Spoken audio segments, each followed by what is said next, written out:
Puji Tuhan, selamat pagi Bapak Ibu Saudara yang kasih Tuhan. Bertemu lagi dalam acara Sarapan Rohani GPDI Situbondo. Minggu ini kita sudah ada dalam suasana Natal, bulan Desember.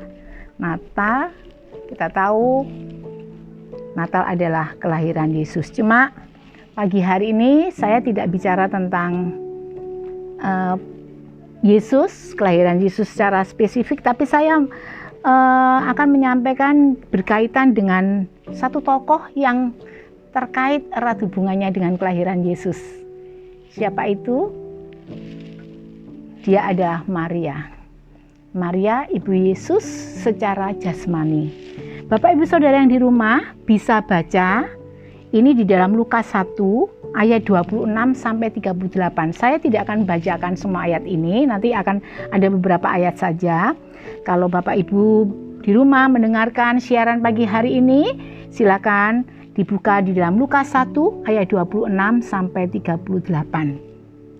Di situ dibicarakan tentang seorang Maria yang dipakai Tuhan untuk mengandung benih ilahi yang melahirkan Yesus.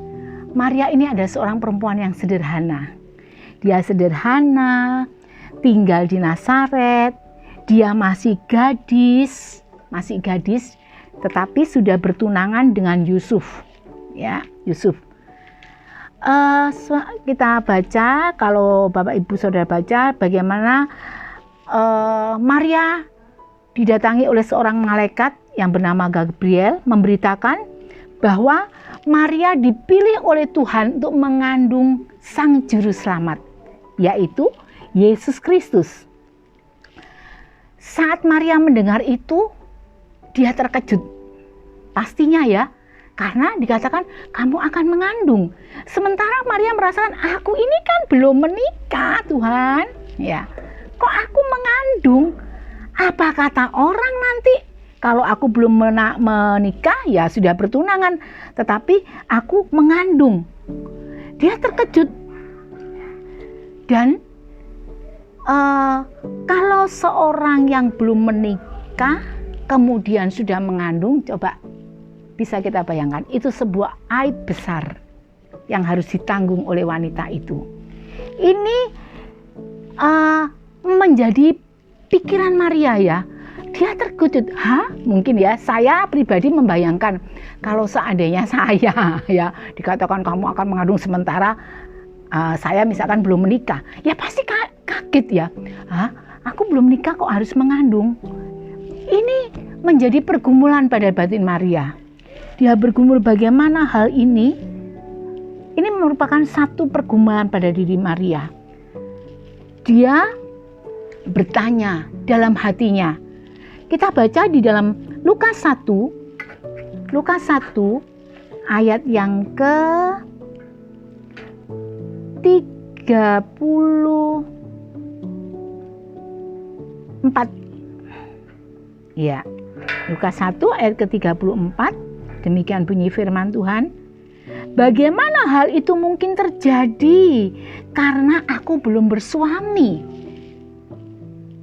Terus 35, jawab malaikat itu kepadanya, Roh Kudus akan turun atasmu dan kuasa Allah yang Maha Tinggi akan menaungi engkau. Sebab itu anak yang akan kau lahirkan itu akan disebut Kudus, anak Allah. Jadi dalam hatinya Maria bertanya-tanya, aduh apa yang akan terjadi? Tapi dia bukan hanya bertanya pada dirinya, tetapi dia ngomong sama malaikat. Bagaimana itu terjadi? Nah, ini mengajar kepada kita di saat Maria ini menghadapi keterkejutan galauannya, aku belum nikah kok mengandung. Dia kemudian tidak cuma bertanya dalam hati, kemudian dipikir sendiri, dijawab sendiri, tapi dia bertanya kepada malaikat. Ini memberikan gambaran bahwa Maria itu menghadapi pergumulan hidupnya, dia nggak tanggung sendiri, dia nggak berdiam diri, tapi dia bertanya. Hari-hari ini Natal itu juga mengajar kepada kita untuk kita belajar suka bertanya kepada Tuhan. Kalau ada pergumulan, menghadapi persoalan hidup, kita jangan cuma Duh, aku kok gini ya, masalahku kok begini ya, dan lain sebagainya. Tetapi ayo tanya kepada Tuhan. Dia akan memberikan jawaban. Yang kedua, jadi Maria yang pertama dia bertanya kepada Tuhan. Yang kedua, ayat 38a. 38a berbunyi demikian. Kata Maria, sesungguhnya aku ini adalah hamba Tuhan. Hamba bicara tentang apa? Kerendahan hati. Ya. Maria merendahkan hidupnya, dirinya di hadapan Tuhan. Katakan, ya Tuhan, aku ini hamba. Jadilah kehendak-Mu. Natal kali ini mengajar kepada kita untuk kita menjadi pribadi yang rendah hati di hadapan Tuhan. Katakan, Tuhan, terjadilah sesuai dengan rencana dan kehendak-Mu. Maria memposisikan dirinya sebagai hamba dan dia yakin bahwa Tuhan berdaulat penuh atas hidupnya. Itu sebab tadi yang ayat sudah kita baca, Maria ngomong, sesungguhnya aku ini adalah hamba Tuhan. Dia ngomong begitu. Engkau Maria akan mengandung? Terus Maria bertanya, loh bagaimana? Tuhan menjawab melalui malaikatnya. Kemudian apa? Perkataan Maria kemudian, aku ini adalah hamba Tuhan. Hamba itu seseorang yang rendah, merendahkan diri. Maria yakin Tuhan sanggup melakukan apa yang kelihatan mustahil, tapi bagi Tuhan tidak ada yang mustahil. Ayat 37. Dikatakan, sebab bagi Allah tidak ada yang mustahil. Mungkin mustahil ngomong belum menikah, kok harus mengandung. Tetapi mengandungnya bukan karena hubungan suami istri, tetapi mengandung karena Roh Kudus. Jadi di sini kita melihat bahwa di saat kita mengalami pergumulan, kita mau dapat katakan, kita dapat belajar seperti Maria berkata, aku ini adalah hamba Tuhan. Jadilah menurut kehendak-Mu. Yang ketiga, ayat 38b. Sesungguhnya aku ini adalah hamba Tuhan. Bagian ini 38b. Jadilah padaku menurut perkataanmu. Ini katanya Maria. Jadi Maria merendahkan diri kemudian katakan, yuk Tuhan, kehendak-Mu yang jadi buat hidupku. Karena Maria merasa bahwa hidupnya itu ada di dalam kedaulatan Tuhan. Itu sebab Maria berserah sepenuh kepada Tuhan. Maria berserah penuh berarti berpasrah, bukan pasrah yang pasrah yalah keadaanku kan seperti ini, bukan itu maksudnya, tetapi berserah penuh pada kedaulatan Tuhan. Ingat itu artinya berserah di hadapan Tuhan. Maria percaya bahwa Tuhan merencanakan yang terbaik dalam hidupnya. Karena melalui Maria lahirlah seorang juru selamat, Yesus Kristus, yang kita peringati sebagai orang percaya, sebagai orang-orang Kristen. Hari Natal memperingati kelahiran Yesus melalui Maria.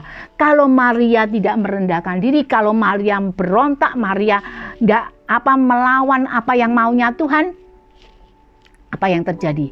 Tetapi kita belajar Natal ini melalui Maria, seorang gadis yang sederhana, seorang perawan yang sederhana, yang selalu bertanya kepada Tuhan, ngomong kepada Tuhan, bahkan menyerahkan hidupnya sepenuhnya untuk dipakai Tuhan. Lahirlah Sang Juru Selamat Yesus Kristus Tuhan untuk menebus seluruh umat manusia. Biar hari-hari ini Natal membawa hidup kita untuk semakin menyerahkan hidup kita sepenuhnya ke dalam tangan Tuhan. Natal bicara tentang penyerahan sepenuh, penundukan diri ke dalam kedaulatan Tuhan, dan menjadi pribadi yang merendahkan diri di hadapan Tuhan. Mustahil bagi manusia, tapi tidak ada yang mustahil bagi Tuhan. Puji nama Tuhan. Biar melalui renungan pagi hari ini membawa saya dan Bapak Ibu Saudara yang mendengarkan renungan hari ini Natal bukan bicara tentang foya-foya. Natal bukan bicara tentang keramaian dan lain sebagainya. Tetapi Natal bicara tentang penundukan diri, penyerahan diri sepenuhnya ke dalam tangan Tuhan, dan hidup yang berserah penuh kepada Tuhan seperti Maria. Maka Maria dipakai untuk melahirkan Yesus. Melalui kehidupan kita, biar kita juga melalui Natal tahun ini, Tuhan akan pakai hidup kita untuk semakin menjadi berkat bagi hormat dan kemuliaan nama Tuhan. Puji nama Tuhan, ini renungan pagi hari ini. Selamat Natal 2023. Tuhan Yesus memberkati, dan biar kita belajar seperti Maria. Nama Tuhan dipermuliakan. Selamat pagi, selamat beraktivitas. Tuhan Yesus memberkati.